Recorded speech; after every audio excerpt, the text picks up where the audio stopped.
할렐루야. 아멘.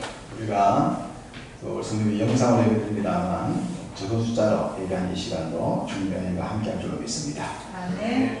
유대인들의 천재성 많이 들어본 얘기입니다. 유대인들은 어쨌든 인구 비례 노벨상 세계에서 가장 많이 받은 민족. 정치, 경제, 금융 어느 부분이든지 간에 유대인들은 탁월한 능력을 발휘하고 있죠. 그래서 많은 사람들이 도대체 유대인들이 저렇게 탁월한 이유가 무엇인가 많은 연구의 대상이 되기도 합니다. 여러 가지 나름대로의 이유를 냅니다만 이게 관심을 많이 가진 사람들 중에 언론에서도 관심을 가졌습니다. 2013년도에 머니투데이가 유대인에 있어서 상당히 영향을 미치고 있는 글로벌 엑셀런스의 해츠키 아리엘이라는 회장에게 인터뷰를 했습니다. 그 인터뷰의 내용은 그렇습니다. 왜 유대인들은 세계 모든 각 분야에서 남들과 다른 특별한 능력을 나타냅니까? 그런 얘기죠. 그에 대해서 해츠키 아리엘이라는 회장님의 대답은 세 가지였습니다. 그는 유대인들이 하나님께 세 가지 선물을 받았기 때문이다 라고 했습니다. 그 세 가지 선물의 첫 번째 선물은 부족이었습니다. 부족함. 우리 유대인들은 부족합니다. 땅도 부족하고 자본도 부족하고 또 땅이 가지고 있는 어떤 천연자원도 부족하고 주변에는 이슬람이 전부 다 배치하고 있는 속에서 자신들의 종교적인 숫자도 부족하고 모든 면들이 부족하다. 부족하기 때문에 그 부족한 것을 채우기 위해서 노력하고 애를 쓰기 때문에 우리는 남들보다 더 나은 삶을 살고 있다라고 했습니다. 두 번째 선물은 배움입니다. 배움. 자신들은 배우고자 했다는 겁니다. 부족하다 싶으면 그 부족한 것을 배움으로 채웠다는 겁니다. 끊임없이 배우고 더 꿈꾸는 나라를 위해서 배우고 더 잘나가는 나라를 배우고 잘하는 사람 중에서 배우면서 그들은 남들에게 배움의 도전을 줄 수 있는 자리로 나아갔다라고 했습니다. 마지막 세 번째 선물은 책이라고 했습니다. 책. 우리 민족은 책을 많이 합니다. 그 책 중에서도 단연시 하는 것은 토라, 율법, 성경, 하나님 말씀입니다. 자신들은 결국 성경을 통해서 세상의 모든 비결의 원리를 깨닫게 되어지고 거기서 하나님이 우리 각자에게 주신 가장 적합하고 탁월한 능력들을 발휘해서 세상에서 남들과 다르게 살아갈 수 있는 비결 주시는 것 성경에서 찾는다. 책에서 찾는다. 우리 민족은 바로 그 책. 거기에서 남들과 다른 삶을 사는 비결을 발견했다. 그렇게 얘기를 했습니다. 우리가 유대인의 천재교육, 아이들을 어릴 때부터 특별히 공부시키는 여러 가지를 말할 수 있겠지만 이 글로벌 엑셀런스의 해츠키 아리엘리의 회장님의 말이 상당히 우리에게 도전을 줍니다. 부족, 배움, 하나님 말씀. 오늘날 우리 사회가 금수저, 은수저 얘기를 하면서 환경적 얘기를 많이 하지 않습니까? 타고나는 환경에 의해서 우리의 삶이 결정된다. 그 정도까지 얘기를 합니다만 유대인들은 환경적으로 보면 굉장히 빈약했다는 거예요. 그렇지만 세계 유수의 나라 백성들보다도 더 탁월한 삶을 살 수 있는 것은 환경이 중요한 것이 아니다. 가장 중요한 것은 결국 하나님 말씀, 하나님이 아는 것이다. 그 하나님 말씀을 바르게 알음을 통하여 그 속에서 나오는 지혜와 보물을 통해서 세상에서 남들과 다른 승리하는 삶을 살 수 있다. 이걸 보여주고 있습니다. 강력한 도전이 되지 않습니까? 우리가 이 시대에 가장 중요하게 생각해야 될 것이 무엇인지를 다시 한번 생각해 됩니다. 오늘 말씀은 호세아 선지자의 예언적 메시지입니다. 호세아 선지자는 북한국 이스라엘을 향해서 예언했던 선지자입니다. 북왕국 이스라엘은 19명의 왕들을 배출했는데 그 중에서 단 한 명도 선한 왕이 나오지 않았습니다. 결국은 아수르라는 제국에 의해서 멸망을 당하지 않습니까? 북이스라엘이 아수르에게 멸망을 당한 가장 중요한 이유는 그들이 나라가 힘이 부족했다. 그 원리가 아니라 가장 중요한 하나님을 몰랐기 때문입니다. 하나님을 몰랐기 때문에 결국 세상의 원리로 살았고 세상의 원리로 살다 보니 세상의 힘에 굴복을 당한 겁니다. 호세아 선지자는 오늘 본문에 뭐라고 말했습니까? 우리가 여호와를 알자. 힘써 여호와를 알자. 하나님을 알아야 합니다. 하나님을 힘써 알아야 됩니다. 하나님을 바르게 알아야 됩니다. 하나님을 온전히 알아야 됩니다. 그래야 세상에서 지배당하지 않는, 망하지 않는 승리하는 삶을 살 수가 있습니다. 여호와께로부터 모든 승리의 원리가 나오기 때문입니다. 호세아 선지자는 북이스라엘의 멸망의 원인은 6장 3절에서 여호와를 힘써 알아야 되는데 알지 못함에 있다라고 얘기를 합니다. 자, 바로 앞에 있는 4장 6절을 봅시다. 4장 6절을 보시면 이렇게 기록합니다. 내 백성이 지식이 없으므로 망하는 거다. 내가 지식을 버렸으니 나도 너를 버려 내 제사장이 되지 못하게 할 것이요. 내가 내 하나님의 율법을 잊었으니 나도 내 자녀들을 잊어버리리라. 그들에게는 지식, 무슨 지식입니까? 여호와를 아는 지식. 율법을 아는 지식이 없었어요. 하나님을 몰랐던 거예요. 그러니 세상만 알기를 원했고 세상의 원리를 알기를 원했는데 세상은 우리보다 똑똑한 사람, 잘나는 사람이 너무 많습니다. 우리보다 나은 숟가락을 가진 사람이 많단 말이에요. 그런 숟가락 경쟁에서 뒤지지 않기 위해서는 숟가락 싸움할 것이 아니라 숟가락을 주시는 하나님, 그분을 바르게 알아야 됩니다. 북이스라엘은 하나님을 몰랐습니다.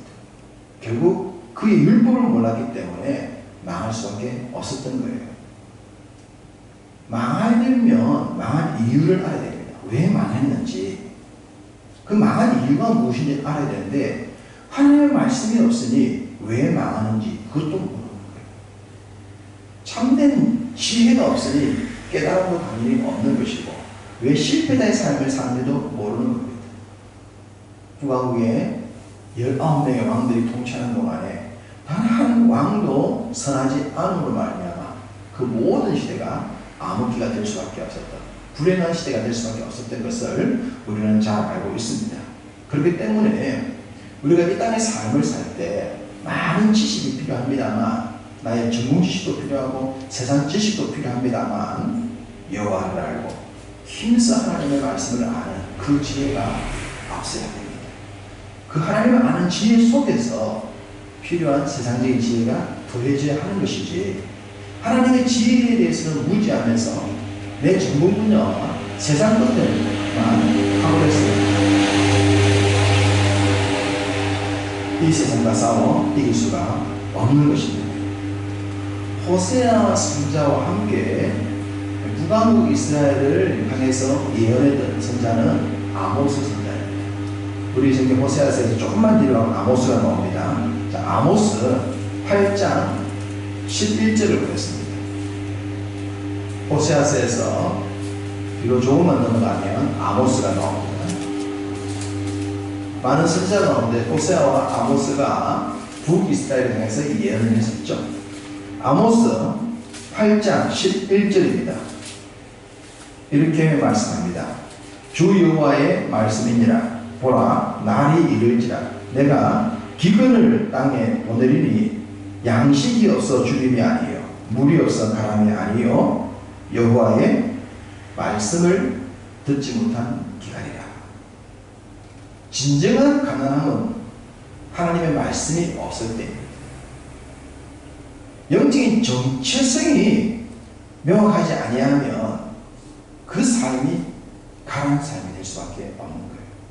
세상에 있는 재물을 많이 가진다 해서 배부른 것이 아니라 여호와 하나님과의 관계 속에서 우리의 영혼이 살찌는 것이고 거기에서 풍요를 믿는 것입니다. 재물을 아무리 많이 채워난들 우리에게 만족이 있을 수가 없어요. 하나님은 우리를 영적인 존재로 만들었기 때문에 세상 것으로서 우리를 채우려 할 것이 아니라 영적인 것을 채울 때에 우리가 가지고 있는 세상 것에 양과 관계없이 우리 삶에는 만족함이 있을 수 있는 겁니다. 그렇게 살아야 우리가 세상과 다른 삶을 살 수 있고 다른 사람들에게도 더 나은 모습을 보일 수가 있는 겁니다. 하나님이 호세아를 선자로 불렀습니다. 오늘 말씀드리는 호세아서의 내용입니다. 그러시는 하나님이 호세아에게 이런 말씀을 하셨어요. 자, 호세아서 1장 2절을 보시겠습니다. 호세아서 1장 2절 여호와께서 호세아에게 이르시되 너는 가서 음란한 여자를 맞이하여 음란한 자식들을 낳으라. 이 나라가 여호와를 떠나 크게 음란함이니라 하셨습니다. 결혼 배우자를 선택하는데 누구를 선택이 됩니까? 다들 최상의 사람이지 않습니까? 그런데 음란한 사람을 배우자로 선택하라. 말이 됩니까? 누가 음란한 사람을 배우자로 선택하겠습니까? 누가 음란한 사람을 자녀의 배우자로 인정을 하겠습니까? 말도 되지 않는 얘기입니다. 그런데 하나님은 그 시대에 가장 음란한 여자였던 고멜이라는 여자와 함께 가정을 이루라고 선지자에게 예언을 했어요. 선지자는 그 말씀에 순종을 할 수밖에 없었습니다. 그래서 그 시대 가장 음란한 여자였던 고멜과 결혼하여 음란한 가정을 이루었던 것이 호세아의 가정입니다. 하나님이 호세아에게 이상한 결혼을 하라고 하셨는데 그렇다면 이 결혼 속에는 하나님의 뜻이 들어있지 않겠습니까? 이런 결혼을 하게 하셨다면 이런 결혼에 특별한 이유가 있을 것이다 해서 세상적으로 납득할 수가 없지만 선지자는 하나님의 말씀이기 때문에 순종을 했습니다. 그렇지만 했음에도 불구하고 선지자의 마음은 어땠을까라는 생각들을 한번 해보게 됩니다. 여러분이 만약 이런 음란한 모자라는 사람과 가정을 이뤘다면 그 하나님의 말씀에 순종했다면 이런 생각이 우리에게 들 수 있지 않겠습니까? 나는 굉장히 특별한 사람이에요. 나는 굉장히 우월한 사람이에요. 나는 대단한 순종의 사람이에요. 너 같으면 이런 일 순종할 수 있겠니? 나는 이런 일도 순종한 사람이다. 자신을 그렇게 생각하실 것이고 또 고멜에 비해서 나는 너보다 훨씬 더 괜찮은 사람이거든. 훨씬 더 괜찮은 사람인 내가 소위 너 같은 사람과 결혼해줬잖아. 그러니까 너는 평생 나를 사랑해야 되고 내게 복종해야 되고 나한테 감사하며 살아야 돼. 그러지 않겠어요? 내가 훨씬 더 정상인이랑 결혼할 수 없는 상태인데 하나님의 은혜로 특별한 사랑을 베풀었으니까 나는 너보다 평생 우월한 사람이니까 너는 나에게 평생 빚을 갚으며 살아야 돼 라고 할 수 있는 그런 식의 우월주의에 얼마든지 빠질 수가 있지 않겠어요? 순종은 했지만 마음 한켠에는 그런 자기만의 우월주의에 빠져버릴 수 있었습니다. 어쨌든 하나님이 호세아의 마음 중심이 어땠는지 모르지만 그렇게 순종을 요구하셨고 순종한 호세아에게 하나님께서 다시 말씀을 주십니다.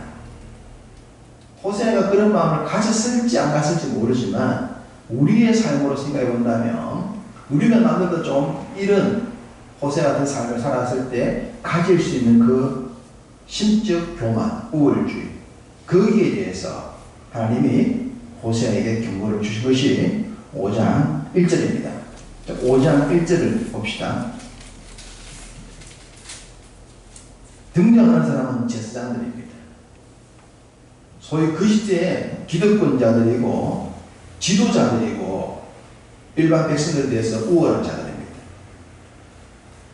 제사장들아 이를 들으라. 이스라엘 족속들아 깨달으라. 왕족들아 귀를 기울이라. 이게 제사장들, 이스라엘 족속들, 왕족들은 그 시대 소위 지도 그룹에 있어서 또 우월한 자리에 있다고 생각하는 사람들이라고 보시면 됩니다. 그들에게 말씀하시기를 너희에게 심판이 있나니 너희가 미스바에 대하여 올무가 되며 다볼 위에 친 그물이 됩니다. 이 말씀을 왜 주셨습니까? 호세아는 분명 고멜보다 자신이 더 우월하다고 생각했을 거예요.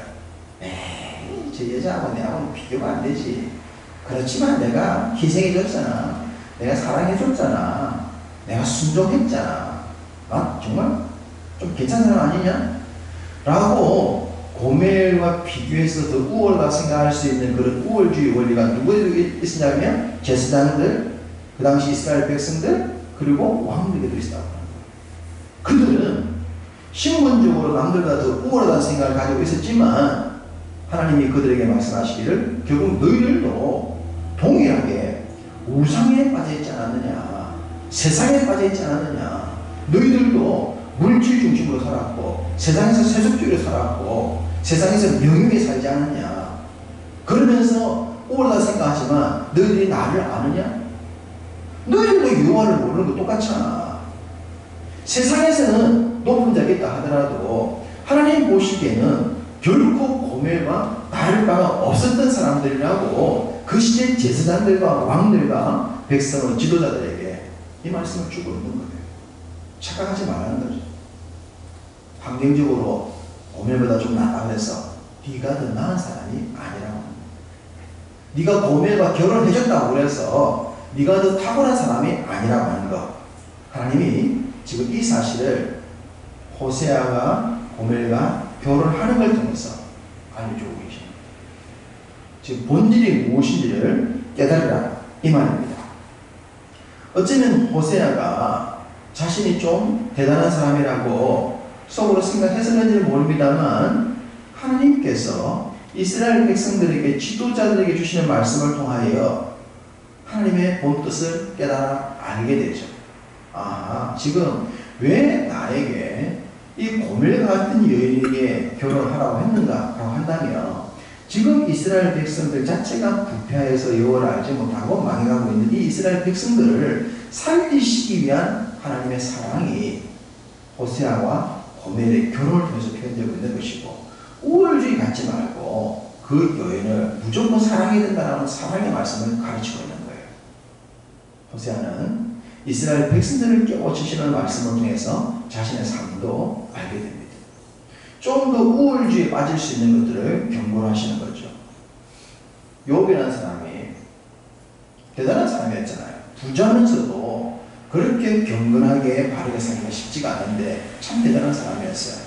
그러다가 가진 걸 잃어버리고 친구들을 만나서 대화할 때에 비록 내가 지금은 형편이 없지만 그래도 나는 너희들보다 다르다.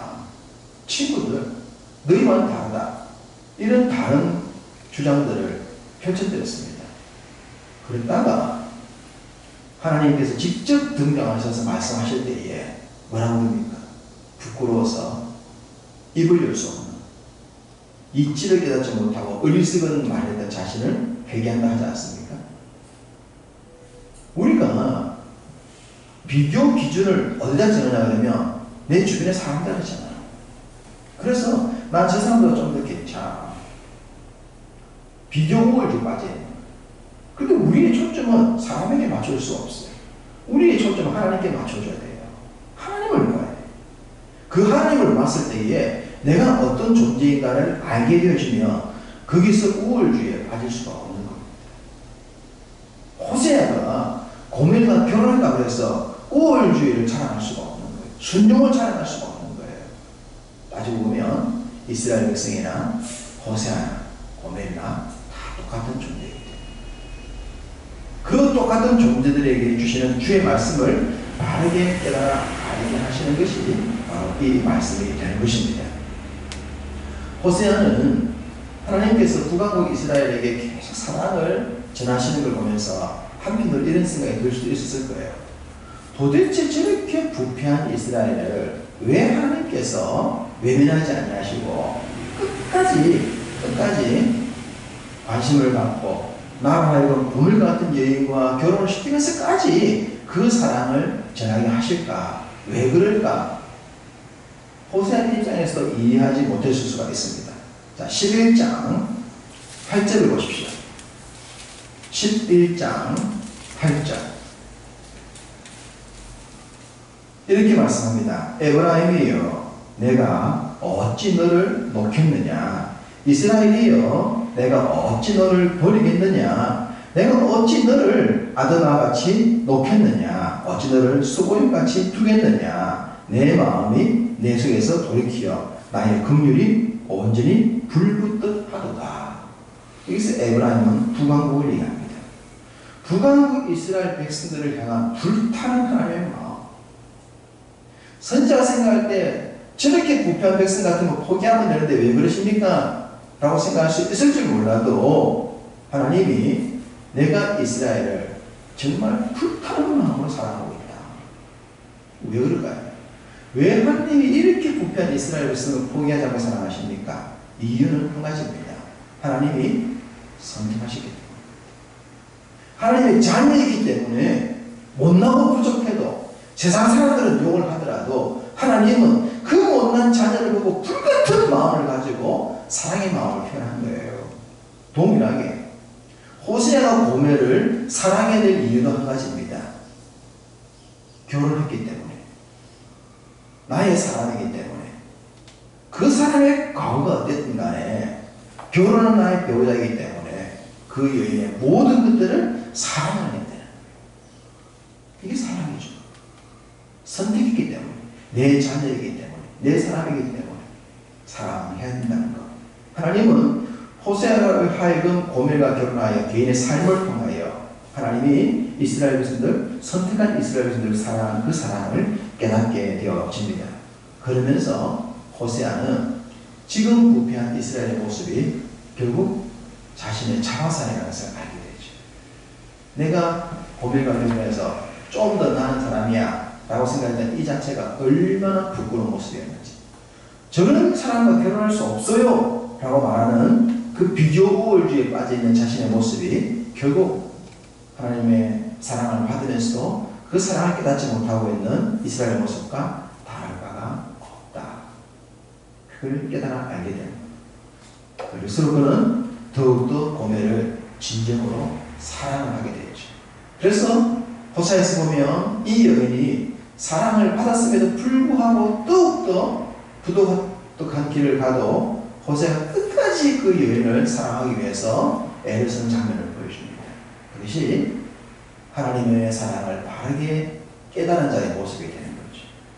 우리도 주의 사랑을 알게 되면 그런 거예요. 진정 사랑의 마음을 가지고 사랑하게 되는 겁니다. 조건 때문이 아니라 사랑할 수밖에 없기 때문에. 우리는 남들보다 좀 괜찮은 걸 가지고 있으면 어깨에 힘이 좀 들어가요. 그렇잖아요. 남들보다 좀 더 괜찮은 걸 가지고 있으면 어깨에 힘이 들어가요. 괜히 좀 의시되고 싶고 자랑하고 싶어요. 이 업계에서는 그래도 내 이름만 내가 알아주잖아. 개척교회 목사보다 대형교회 목사님 알아주잖아요. 어디 가서 자기를 소개할 때 개척교회 목사님이라고 자랑스럽게 내기가 저도 쉽지가 않거든요. 제법 좋아지면 자랑스럽게 그렇게 말하고, 나보다 좀 부족해 보이는 사람 앞에 가서는 더 어깨에 힘을 넣고 얘기를 하게 되지만 그런 우월주의, 하나님께서 그걸 경고하시는 겁니다. 이건 믿음의 사람들이 가야 될 길이 아닙니다. 그것은 세상이 가는 길이에요. 하나님이 우리에게 비교하신 것은 사람에게 초점 맞추어서 사람과 어깨 줄지기를 해서 그보다 좀 더 높다는 것, 거기서 만족해 하는 삶이 아니라 하나님께 초점 맞추고 하나님의 마음을 깨달아서 하나님이 원하시는 것이 무엇인지를 실천하는 삶. 이것이 우리를 불러준 하나님의 뜻이요, 세상 속 그리스도인들이 살아야 될 삶의 모습인 겁니다. 우리가 세상보다 좀 더 우월한 우월주의가 아니라 세상을 향한 하나님의 뜻을 함께 깨달아 그 뜻을 실행해 나갈 때 그 속에서 진정한 그리스도인의 향기가 나오는 겁니다. 오늘날 교회에 젊은이들이 떠나고 있다는 얘기를 많이 하지 않습니까? 그 많은 이유 중에 하나가 그 말씀 앞에 신실한 크리스찬들의 부족이 영향이라는 보도도 있어요.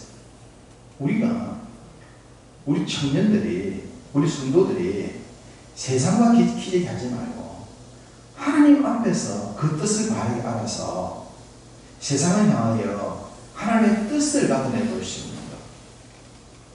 좀 더 많이 가지고 괜찮게 가졌다고 우월주의에 빠지지 아니하고 세상을 구원하기 위한 주의 뜻이 무엇인지를 알고 그 뜻을 실행하기 위해서 성실히 살아갈 때에 세상이 우리 그리스도인에게 매력을 하게 됩니다. 세상 사람들은 가지는 가지고 우월주의에 빠지지만 우리는 그런 우월주의나 비교의식까지는 아닌다는 겁니다.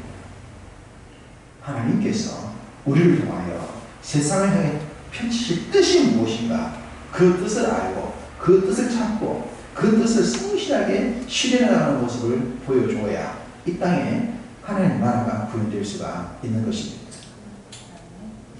부패할 대로 부패했던 멸망을 향해 달려가는 이 북이스라엘을 향해서 하나님의 간절한 마음이 마지막으로 마무리되어온 14장입니다. 결론적으로 14장을 보시겠습니다. 14장 1절입니다. 이스라엘아, 내 하나님 여호와께로 돌아오라. 하나님께로 돌아와야 됩니다. 세상을 향해 달릴 것이 아니라 하나님께로 돌아오라. 2절, 는 말씀을 가지고 여호와께로 돌아오라. 말씀. 여호와를 알 때 힘써 여호와를 알고, 우리가 이 바쁜 세상을 살면서도 경건의 시간을 갖고 예배 시간을 갖고 말씀을 묵상하면서 말씀을 잘 알고 그 말씀을 가지고 하나님 앞에 나올 때 하나님이 우리에게 능력을 주시고 지혜를 주시고 세상에서 탁월한 삶을 살게 만드시는 거예요. 말씀을 가지고. 4절, 내가 그들의 반역을 고치고 기쁘게 그들을 사랑하겠다고 하십니다. 부패하여 멸망에 가는 자들을 향하여 그들을 고치겠다. 그들을 사랑하여 그들을 기쁘게 받겠다. 기쁨의 드림의 사람이 될 수가 있는 겁니다.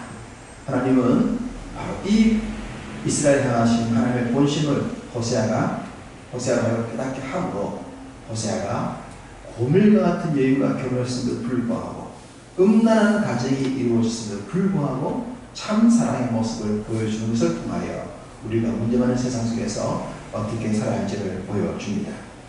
요즘 우리 사회의 교회가 세상으로부터 많은 손가락질을 받고 있는 그런 처지에 놓여져 있습니다.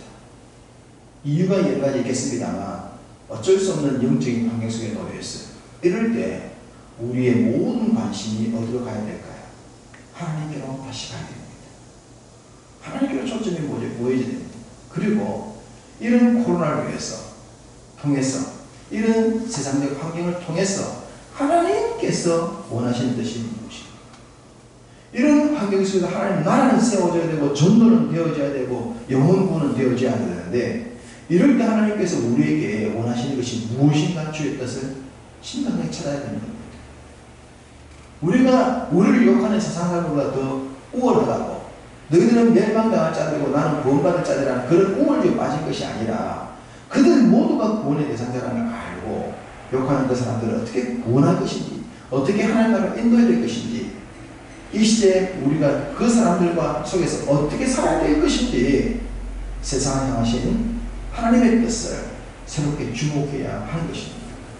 그리고 그 세상 사람과는 분명 다른 삶을 살아야 하는 거예요. 그 세상 사람들이 우리에게 영적인 매력을 느낄 수 있다. 그럴 때에 이런 세상 속에서도 영혼권의 역사가 일어날 것이고 하나님의 교회가 그 역할을 하게 될 줄로 믿습니다. 베드로후서 3장 18절에 이와 같은 말씀이 있습니다. 베드로후서 3장 18절, 오직 주 곧 구주 예수 그리스도의 은혜와 그를 아는 지식에서 자라가라. 영광이 이제와 영원한 날까지 그에게 있을지어다. 예수 그리스도 그의 은혜와 그를 아는 지식에서 자라가라. 이 말을 베드로가 1세기 때 핍박받는 1세기 교회 성도들에게 했던 얘기예요. 그 시대에 로마가 기독교를 핍박하면서 수많은 사람을 잡아 죽이는 교회의 적이었지 않습니까? 교회가 핍박당하고 성도가 죽어나갔던 그 시대에 베드로는 그 시대 성도들에게 그리스도를 아는 은혜와 그를 아는 지식에서 자라가라. 무슨 그게 답이 될 수 있겠습니까? 기독교에 잡혀주는 그 시대인데. 그런데 그리스도를 알고 그리스도를 아는 지식, 말씀에서 자라갈 때에 그 세상을 이길 수 있는 힘이 바로 거기 있는 걸 알았던 거예요. 그리고 결국 그 핍박받는 기독교가 로마를 복음화시키지 않습니다. 이 시대도 동일합니다. 우리가 세상 지식에 능한 자가 아니라 먼저 하나님의 말씀에 능한 자가 되어줘야 됩니다. 신실하게 예배하고 주의 말씀에 은혜 받고 그 말씀을 세상 속에서 실현하고자 하는 거룩한 결단들이 있어야 합니다. 여호와를 알 때 힘써 여호와라는 결단이 있어야 됩니다. 그럴 때에 하나님이 더하여 이 세상을 살아가는 지혜도 주실 줄로 믿습니다.